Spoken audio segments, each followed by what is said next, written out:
ॐ सदाशिवसमारम्भां शङ्कराचार्यमध्यमाम्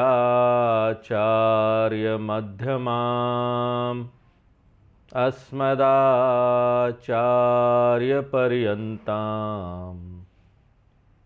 वन्दे गुरुपरम्पराम्।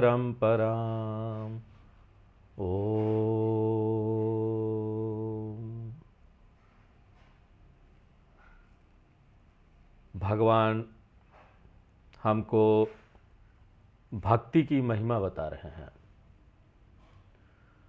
भक्ति बहुत महान है क्योंकि इसमें आपको कोई पात्रता नहीं चाहिए।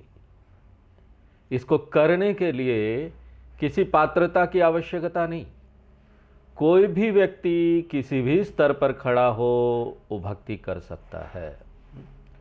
तो पिछले क्लास में हम लोग देख रहे थे कि भगवान हमको लिस्ट दे रहे हैं, कुछ एग्जाम्पल बता रहे थे कि इस तरह के लोग अगर हों जिनमें कोई कमियां हैं, कोई अपंगता है, तो ऐसे लोग भी भक्ति शुरू करें और वो आगे पहुंच सकते हैं, आध्यात्म मार्ग में आगे बढ़ सकते हैं। तो भगवान कुछ एक समूह के नाम गिना रहे थे। तो उन्होंने बोला कि पाप योनि, ऐसे लोग जिन्होंने इस संसार में मनुष्य के रूप में जन्म तो लिया है, लेकिन या तो वातावरण अच्छा नहीं है, नहीं तो कोई ना कोई बाधा है जिसके कारण वो आध्यात्मिक मार्ग में आगे बढ़ने में उनको समस्या आती है, उनको कोई ना कोई बाधा आएगी। ऐसे परिवार में जन्म ले लिया, मान लो कि व्यक्ति बहुत नास्तिक है, पूरा परिवार नास्तिक है, भगवान से कोई लेना देना नहीं, तो ऐसा व्यक्ति उसको आगे बढ़ना बड़ा कठिन होता है।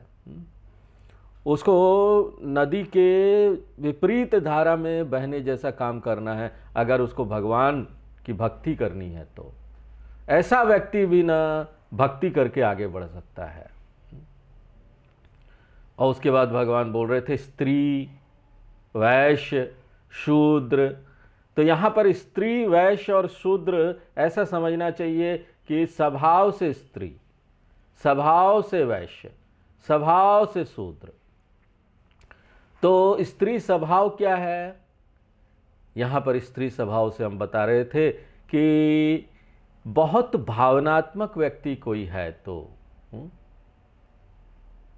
बुद्धि से जो कम सोचता है, जिसका मनोमय कोश बहुत अभिव्यक्त होता है विज्ञानमय कोश के तुलना में।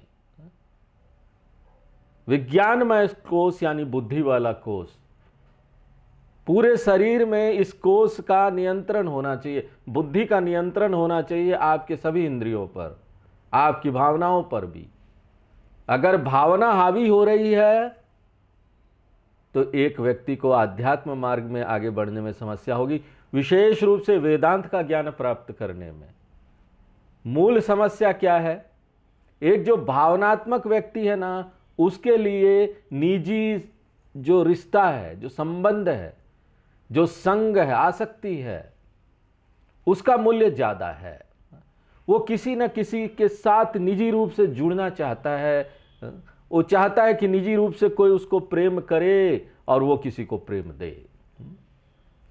यहां पर कोई ऐसा हो जिसको हम बोल सके कि मैं तुमसे प्रेम करता हूं। और ये जो भावनात्मक व्यवहार है ये उसके लिए बहुत महत्वपूर्ण हो जाता है।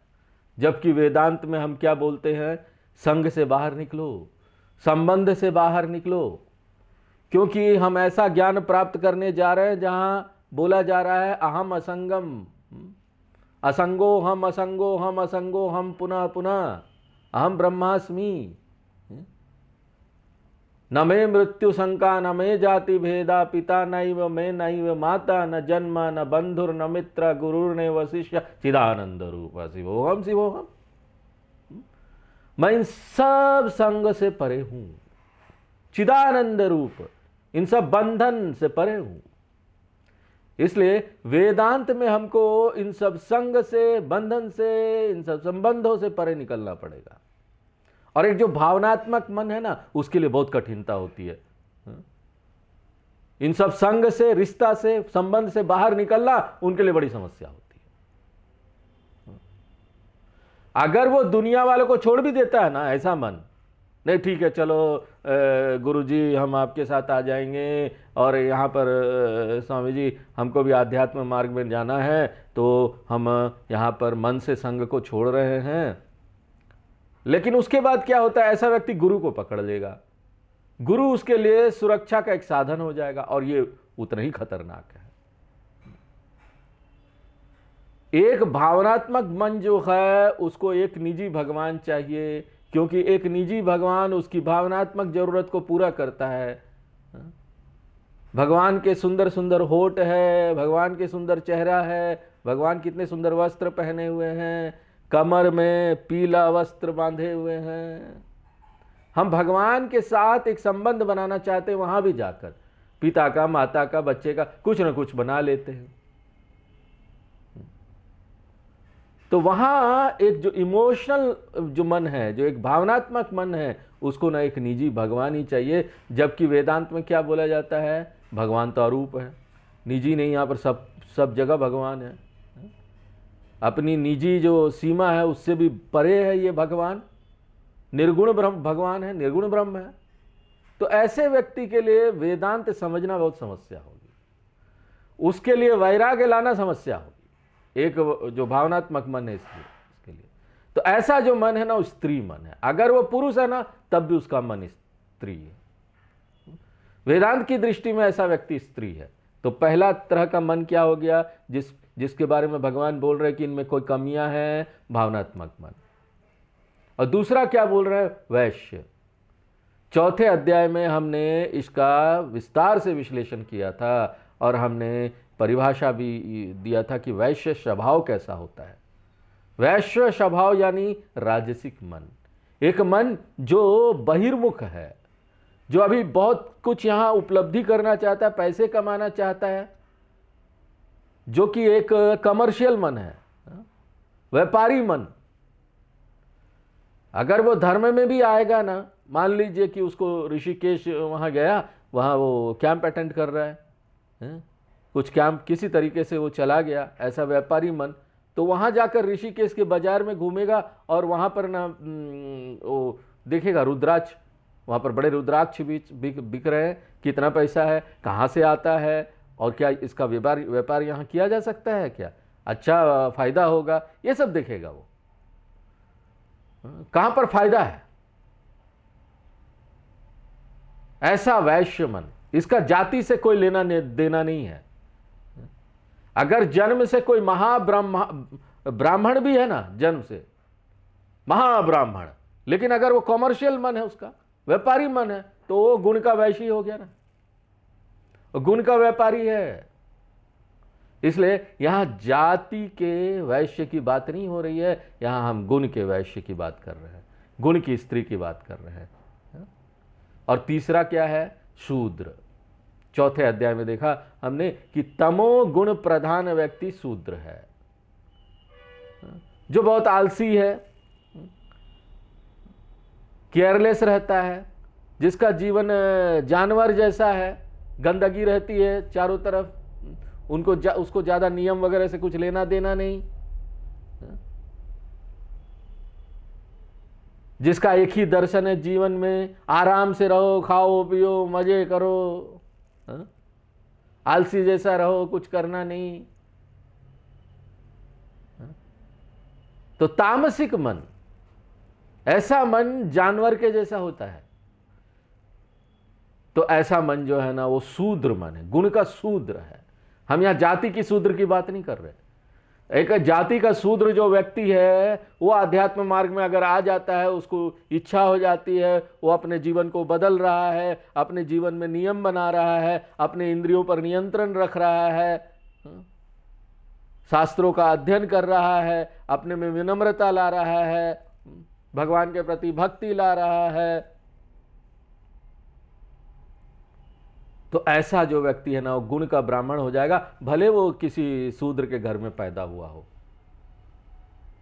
और जाति का एक ब्राह्मण है, वो गुण का शूद्र भी हो सकता है। इसका पूरा विस्तार हमने 4थे अध्याय में किया। अगर आपको ज़्यादा देखना है तो वहाँ जाना पड़ेगा। अभी हम इसका यहाँ विस्तार से चर्चा नहीं करेंगे। और हमको आशा है कि हमने जो यहाँ स्पष्टीकरण इसका दिया है उससे आप सेटिस्फाइड होंगे, संतुष्ट होंगे। गुण का स्त्री, गुण का वैश्य, गुण का शूद्र। गुण का स्त्री यानी बहुत भावनात्मक मन, गुण का वैश्य यानी वो पैसा पैसा चाहिए, व्यापारिक मन, और गुण का शूद्र यानी आलसी मन, केयरलेस, कुछ लेना देना नहीं अपने जीवन से, जैसे तैसे रह रहे गंदगी में, नहाना वहाना भी नहीं है। तो जो भी ऐसे व्यक्तित्व वाला व्यक्ति होता है उसमें कुछ ना कुछ कमियां हैं।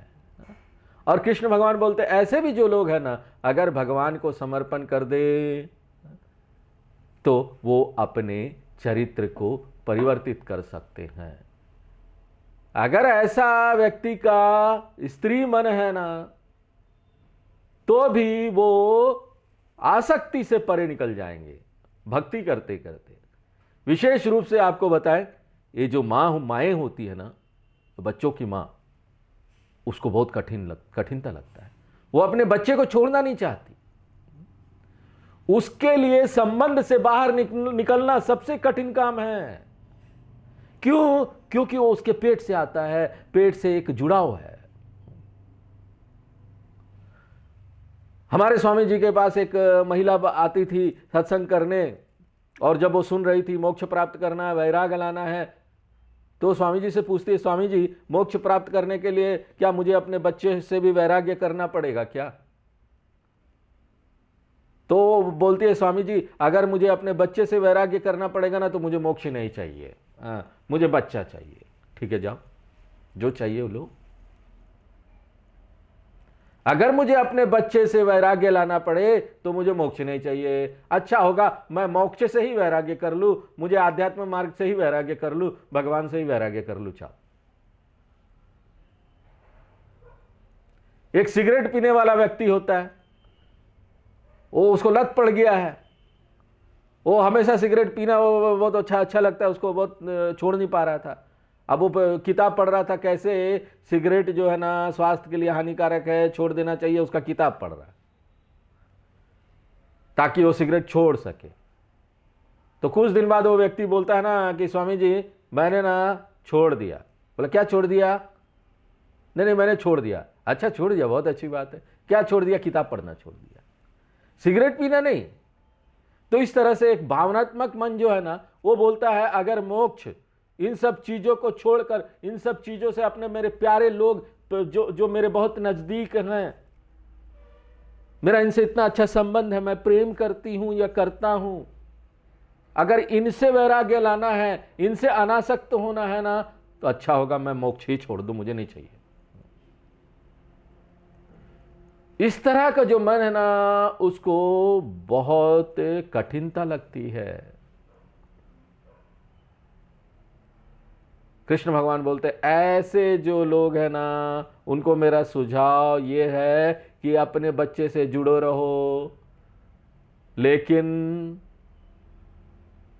कुछ आसक्ति मेरे साथ भी रखो, कुछ प्रेम मेरे साथ भी रखो भगवान के साथ, और धीरे धीरे करके आज नहीं तो कल ना मैं तुमको उन सब चीजों से छुड़ा दूंगा। मेरे प्रति प्रेम रखो, धीरे धीरे छुड़ा दूंगा। इसलिए भगवान बोलते तेपी यान्ति पराम गतिम। तो इस श्लोक का सार क्या हुआ? भक्ति जो है ऐसे लोगों की भी सहायता करेगा। ऐसे जो कमियां वाले लोग हैं, जो अपंगता का शिकार है ना किसी अपंगता का, ऐसे लोग भी आगे बढ़ जाएंगे। इतना सुंदर है भक्ति। तो अभी आप लोग गीता पढ़ रहे हैं, लोग आपसे पूछेंगे कि क्या करना चाहिए आध्यात्म मार्ग में जाने के लिए, तो ऐसे लोगों को आप एक ही सलाह दीजिए, आप पूजा करते हो क्या? भक्ति करते हो क्या? नहीं करते, चलो कम से कम कुछ दीपक जलाना शुरू करो भगवान के सामने, अगरबत्ती जलाना शुरू करो, थोड़ा दो, आधा मिनट, 15 सेकंड, 20 सेकंड भगवान के पास, कुछ तो शुरू करो। तो ऐसे लोगों के लिए भगवान बोलते हैं ऐसे लोग भी ना भक्ति करके आगे बढ़ जाएंगे। अब 33 नंबर श्लोक पढ़ते हैं। किम पुनर्ब्रह्मणा पुण्याः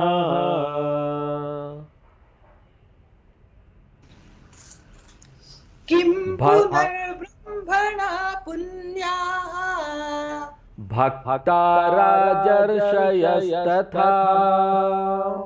भक्ताः राजर्षयस्तथा अनित्यं सुखं लोकम् अनित्यं सुखं लोकम् इमं प्राप्य भजस्व माम्। इमं प्राप्य भजस्व माम्। तो ये जो गुण का शूद्र है, गुण का वैश्य है, वो मुक्ति प्राप्त कर सकता है। उनमें कमियां हैं, इसके बावजूद भी मानसिक अपंगता है, इसके बावजूद भी, तो फिर ना ये गुण का जो ब्राह्मण है, जो गुण का क्षत्रिय है, उसका क्या कहना। उन लोगों को तो जन्म से लाभ प्राप्त है, वातावरण का, मन का सब लाभ प्राप्त है। और परिभाषा क्या है गुण का ब्राह्मण और गुण का क्षत्रिय का, आपको याद है? गुण का ब्राह्मण यानी सत्व गुण प्रधान व्यक्ति, जन्म से ही वो ना आध्यात्मिकता में रुचि रखता है, उसके मन में ना अर्थ और काम के लिए ज्यादा मूल्य नहीं है। ऐसा जो व्यक्ति है ना गुण का ब्राह्मण है। ये कैसे होता है? उसके पूर्व जन्म की साधना के कारण, पुराने कई जन्मों से वो साधना करता हुआ आया है, इसलिए इस जन्म में वो गुण का ब्राह्मण बन गया है। उसको ज्यादा कोशिश नहीं करनी है। गुण का क्षत्रिय ऐसा व्यक्ति है जो राजसिक व्यक्ति है, जिसका मन बाहर भागता है, बहिर्मुख है, लेकिन अंतर है। गुण के क्षत्रिय और गुण के वैश्य में अंतर है। और अंतर क्या है? गुण का जो क्षत्रिय है वो निस्वार्थ रूप से सेवा देता है, जबकि गुण का जो वैश्य है वो स्वार्थी रूप से सक्रिय है, अपने लिए पैसा जमा करना चाहता है। एक जो स्वार्थी सक्रिय व्यक्ति है वो आध्यात्मिक मार्ग में आगे नहीं बढ़ेगा। एक स्वार्थी सक्रिय व्यक्ति आध्यात्मिक मार्ग में जहां है वहीं रहेगा, आगे कुछ नहीं बढ़ेगा। भौतिक रूप से वो आगे बढ़ेगा, उसका बैंक बैलेंस बढ़ जाएगा, पैसा बढ़ जाएगा, प्रॉपर्टी बढ़ जाएगा, क्योंकि एक एक पाई तो अपने पास रख लेता है ना, किसी को देता नहीं। कमाता है अपने पास रख लेता है, एक पैसा भी दान नहीं करता है। अगर ना यहां पर ना कोई पूछता है कि उसको दान दे दो, कुछ दे दो, वहां है कुछ दान देना चाहिए, कुछ अच्छा काम करना चाहिए, तो ना अपने पड़ोसी को दिखा देगा, अरे वो बड़ा पैसा वाला है, उसके सामने जाइए, उससे दान मिल जाएगा, खुद नहीं देगा। तो ऐसा जो स्वार्थी रूप से सक्रिय व्यक्ति है, भौतिक रूप से तो वो आगे बढ़ेगा, लेकिन आध्यात्मिक रूप से उसका कोई बढ़त नहीं होगा। ऐसा जो व्यक्ति है उसको गुण का वैश्य बोलते हैं। लेकिन गुण का क्षत्रिय वो भी बहुत सक्रिय है, बहुत काम करता है समाज में, लेकिन निस्वार्थ रूप से काम करता है, समाज सेवा करता है। उसका हर एक जो कर्म है वो बाहर की दुनिया में एक योगदान होता है, समाज में एक योगदान होता है, देश के लिए योगदान होता है। तो ऐसा जो मन का व्यक्ति है ना, उसका जो मन है वो जल्दी जल्दी शुद्ध होता जाएगा, क्योंकि उसका जीवन कर्म योग का जीवन है।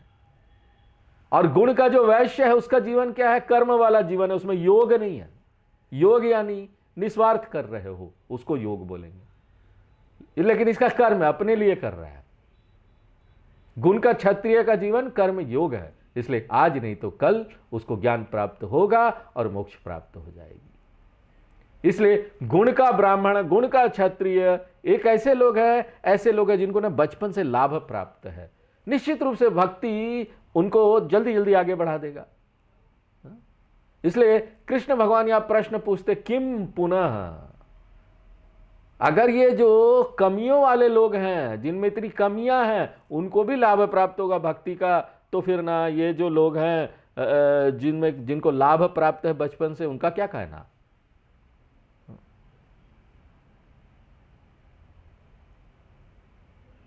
तो ये जो लोग हैं, गुण के ब्राह्मण जो लोग हैं, गुण के क्षत्रिय जो लोग हैं, जिनको बचपन से ही भगवान में रुचि है, अच्छे कामों में रुचि है, पुण्य ब्राह्मण। पुण्य माने जो कि सात्विक मन वाले हैं, उनके जीवन में धार्मिक मूल्य पहले से है। ब्राह्मण यानी गुण का ब्राह्मण, और उसके बाद राजर्षय। तो यहां पर गुण का क्षत्रिय है, उसका क्या कहना? राजर्षय यानी गुण का क्षत्रिय, जो कि भक्त है, जो कि भगवान का भक्त है, इसके बारे में क्या कहना? ये लोग तो आगे पहुंच ही जाएंगे, ये लोग निश्चित रूप से मोक्ष प्राप्त कर लेंगे। तो यहां पर निष्कर्ष क्या निकलता है? चाहे आपको लाभ प्राप्त है या नहीं है, आप भक्ति शुरू कर दीजिए। इसलिए भगवान बोलते, हे अर्जुन माम भजस्व, मुझे भजो, मेरी पूजा करो। अगर तुम आर्त भक्त हो ना तब भी ठीक है, कहीं तो कहीं ना कहीं शुरू करो ना, कहीं ना कहीं से मेरी पूजा करो। और तब हम उस समय क्या बोलेंगे? नहीं स्वामी जी ना, रिटायरमेंट के बाद शुरू करेंगे, अभी तो हम बहुत बिजी हैं, ऑफिस से टाइम ही नहीं मिलता। कृष्ण भगवान बोलते गारंटी क्या है कि तब तक जिंदा रहोगे, इसलिए इसको टालो मत, कल क्या होगा पता नहीं। इसलिए अनित्यम लोकम प्राप्य, आपको यहां अनित्य लोक में, एक सीमा वाले एक संसार में, एक नश्वर संसार में आना पड़ेगा। इसलिए अच्छे चीजों को टालिए मत, जो शुरू करना आज ही शुरू कर दीजिए। अगर ज्यादा समय नहीं है, थोड़े 10 मिनट के लिए शुरू कीजिए, 10 मिनट के लिए बैठ जाइए, प्रार्थना कीजिए। अगर आप गीता नहीं भी पढ़ते, उपनिषद भी नहीं भी पढ़ते ना, तो कोई बात नहीं, कम से कम एक आसान सा प्रार्थना से शुरू कर दीजिए सुबह उठ के। हम ये आपको नहीं बोलना चाह रहे ना कि अगले क्लास से आप मत आइए प्रार्थना कीजिए। हम यहां पर आप लोगों की बात नहीं कर रहे हैं, आप लोग बहुत पहुंचे हुए लोग हैं पहले से, आप लोगों को लाभ प्राप्त है। आप लोग जितने भी यहां गीता सुन रहे हैं गुण के ब्राह्मण हैं। हम यहां पर ऐसे लोगों के लिए लोगों की बात कर रहे हैं जिसमें कोई ना कोई कमियां हैं, दूसरे लोगों की, आपकी बात नहीं कर रहे हैं। इसलिए आप लोग क्लास में आते रहिए, गीता क्लास में।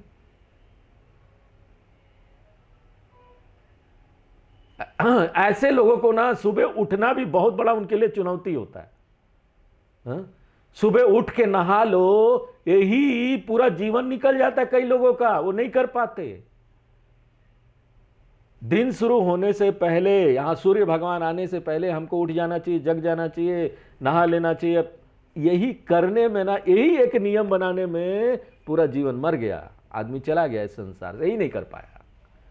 तो बाद में भगवान का भक्ति क्या, वो तो छोड़ दो।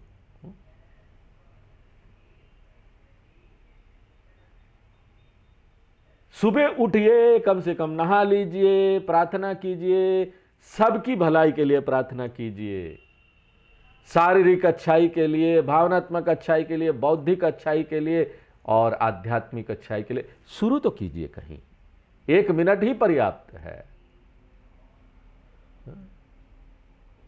कहीं भी शुरू कीजिए। अनित्य लोकम, यही नहीं, अनित्यम सुखम लोकम।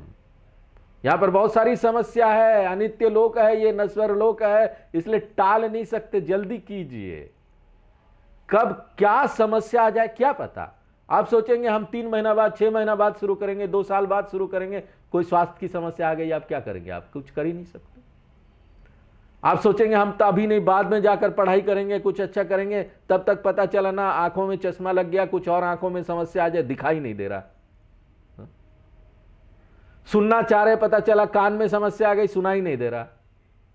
कब क्या हो जाएगा हमको पता नहीं। ये तो नश्वर दुनिया है, क्षणभंगुर दुनिया, जिसमें समस्या ही समस्या है। इसलिए सबसे अच्छा काम क्या है? ज्यादा से ज्यादा समय आध्यात्मिकता को दीजिए, बाकी सारी चीजों को अपने जीवन में साइड कर दीजिए। बाकी सबका ध्यान हम रख लेंगे, भगवान बोलते हैं। और अब जाकर आगे 34वें श्लोक में कृष्ण भगवान इस पूरे अध्याय का समापन कर रहे हैं। तो 34 नंबर श्लोक पढ़ते हैं। मन्मना भव मद भक्तः मन्मना भव मद्भक्तः मद्याजी मां नमस्कुरु मध्याजी मां नमस्कुरु मामे वैश्यसि युक्त्वैवम् मामे वैश्यसि युक्त्वैवम् आत्मानं मत्परायणः आत्मानं मत्परायणः। तो यहाँ पर इस श्लोक में एक भक्त का क्या जीवन शैली होगा वो बहुत सुंदर तरीके से स्पष्ट रूप से भगवान ने वर्णन किया है। ये बहुत सुंदर श्लोक है, बहुत प्रसिद्ध श्लोक है, याद करने लायक श्लोक है। अगर कोई आपसे पूछे ना कि भक्त कौन है, वो कैसा जीवन शैली जीता है, तो उसकी बड़ी सुंदर परिभाषा इस श्लोक में दी हुई है।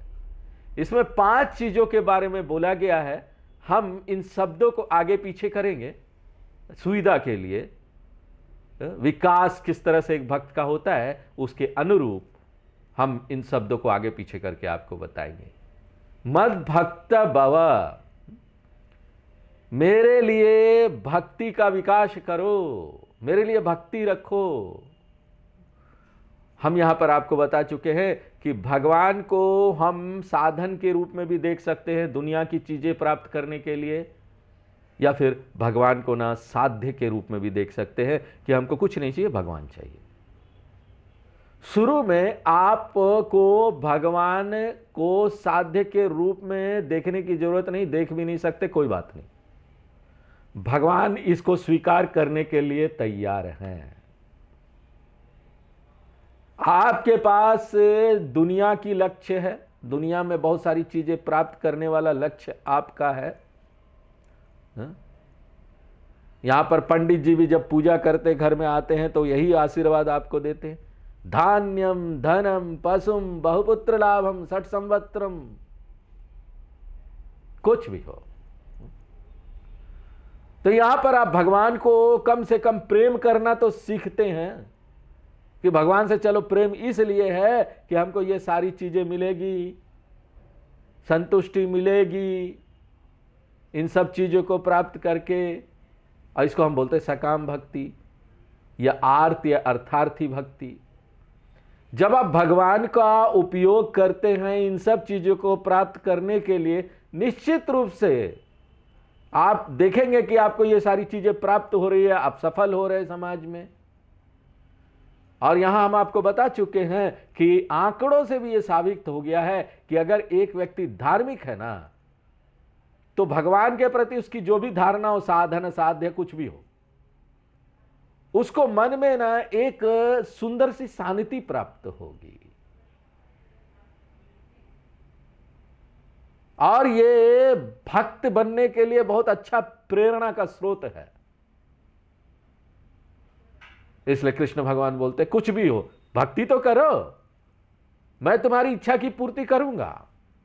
तो यह पहला चरण है, भगवान को अपने सहायक के रूप में उपयोग कर लीजिए।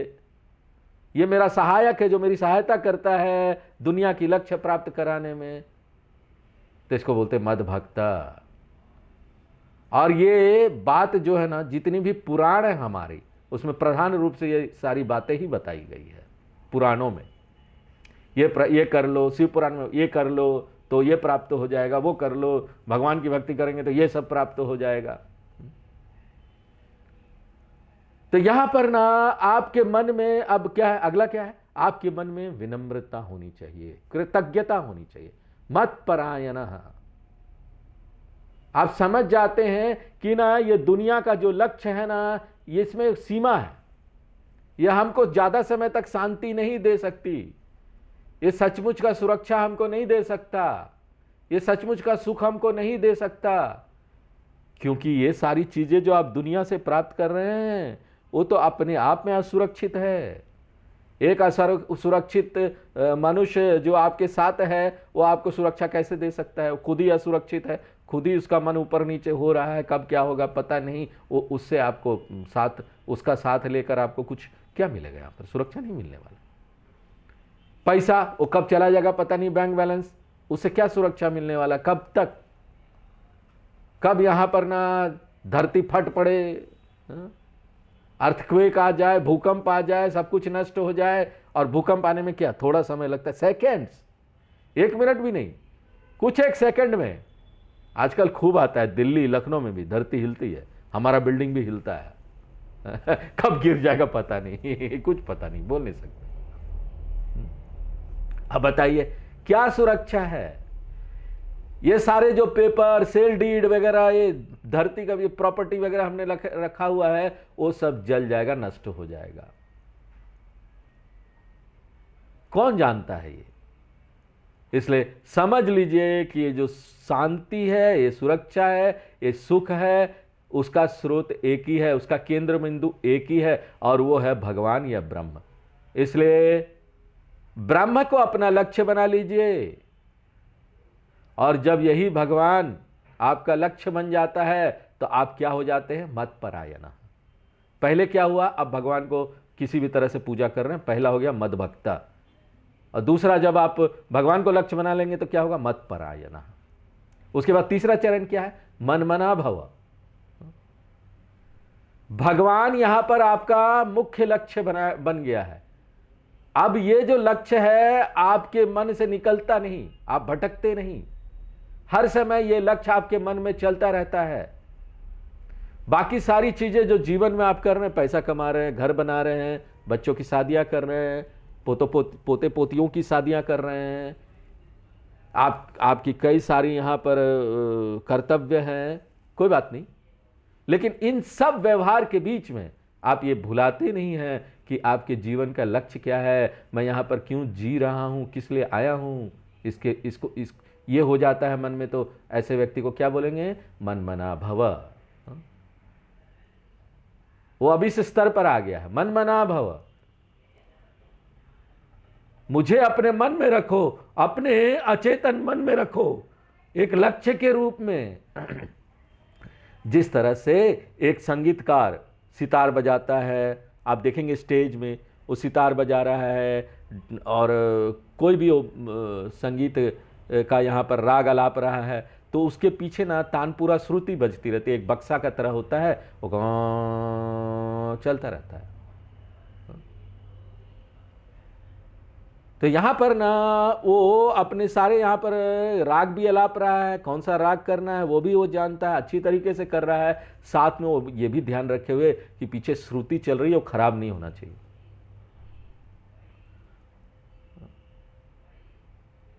तो यहां पर ना एक अचेतन मन में पीछे एक चलता रहता है, भगवान भगवान भगवान मेरा लक्ष्य है। तानपुरा श्रुति की तरह, जो एक संगीतकार उसको भुलाता नहीं है, हमेशा ध्यान रखता, भी उसका राग अच्छा होगा तभी वो संगीत गा सकता है। उसी तरीके से ना आप अपने लक्ष्य को भुलाइए मत। तीव्र मुमुक्षु हुआ, बहुत तीव्र इच्छा हो जानी चाहिए मोक्ष प्राप्त करने की। ये तीसरा चरण है, और वो क्या है? अपने लक्ष्य को मत भुलाइए। अगला चरण क्या है? मद्याजी भव।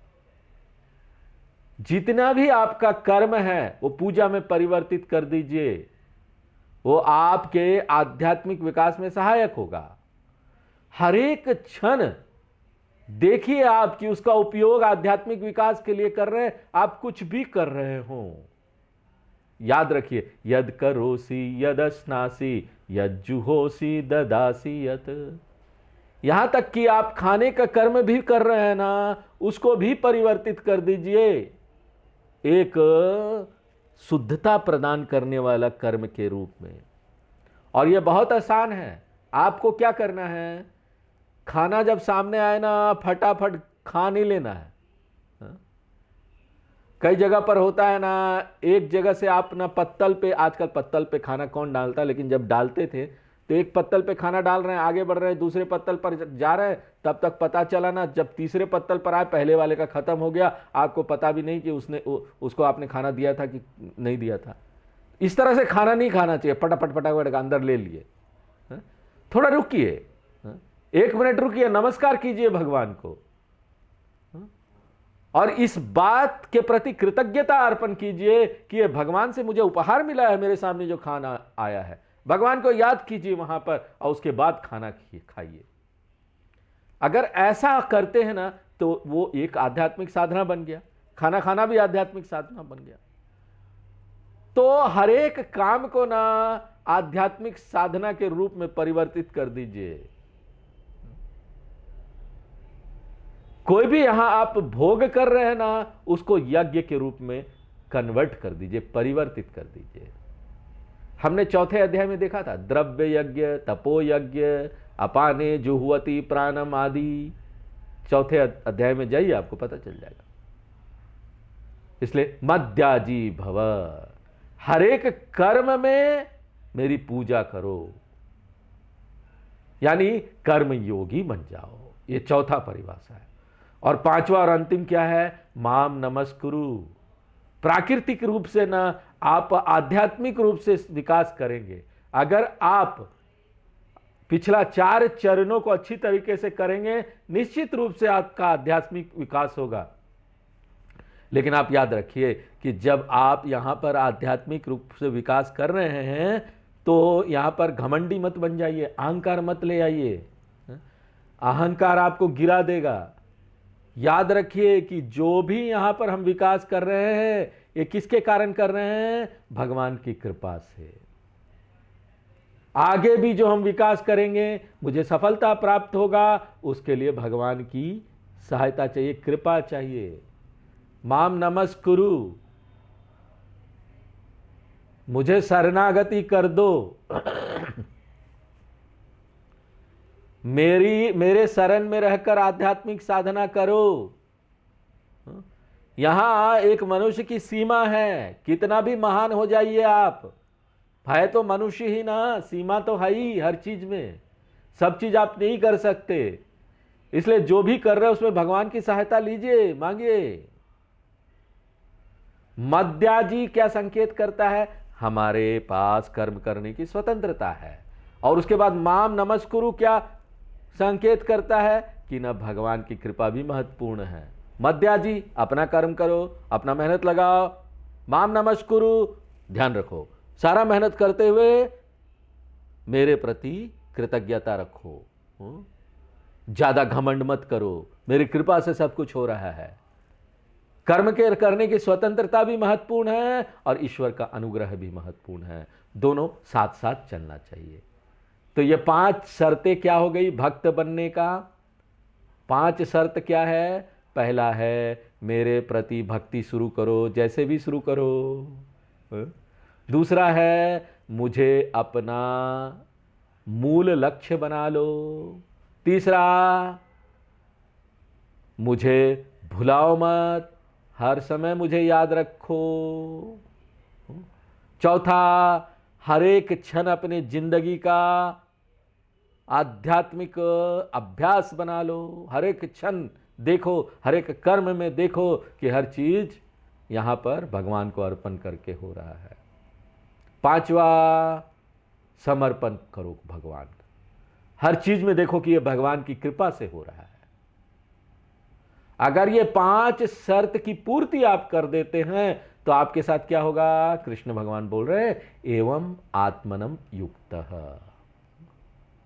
इस तरह का भक्ति भरा, धार्मिक भरा वैदिक जीवन जीकर माम एव ऐशसी, निश्चित रूप से तुम मुझे प्राप्त कर लोगे, तुम मोक्ष को प्राप्त कर लोगे। तो भक्ति जो है वो हर एक व्यक्ति को मोक्ष की तरफ ले जाएगा, उस व्यक्ति का स्तर जो भी हो, जहां भी वो खड़ा है।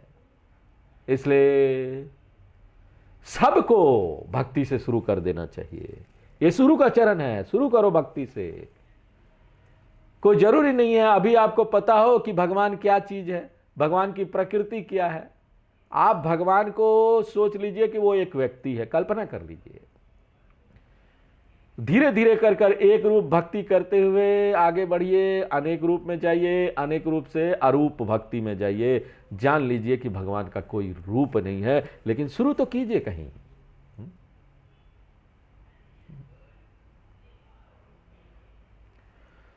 तो यहां पर आज ये 9वां अध्याय जो था उसका समापन होता है। तो समापन वाला श्लोक हम लोग पढ़ लेते हैं। ओम तत्सत। इति श्रीमद्भगवद्गीतासु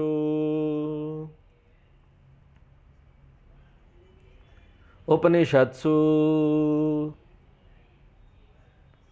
ब्रह्म विद्यायां योगशास्त्रे श्री कृष्णार्जुन संवादे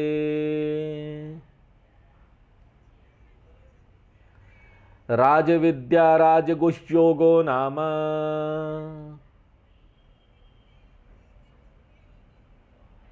नवमो अध्यायः।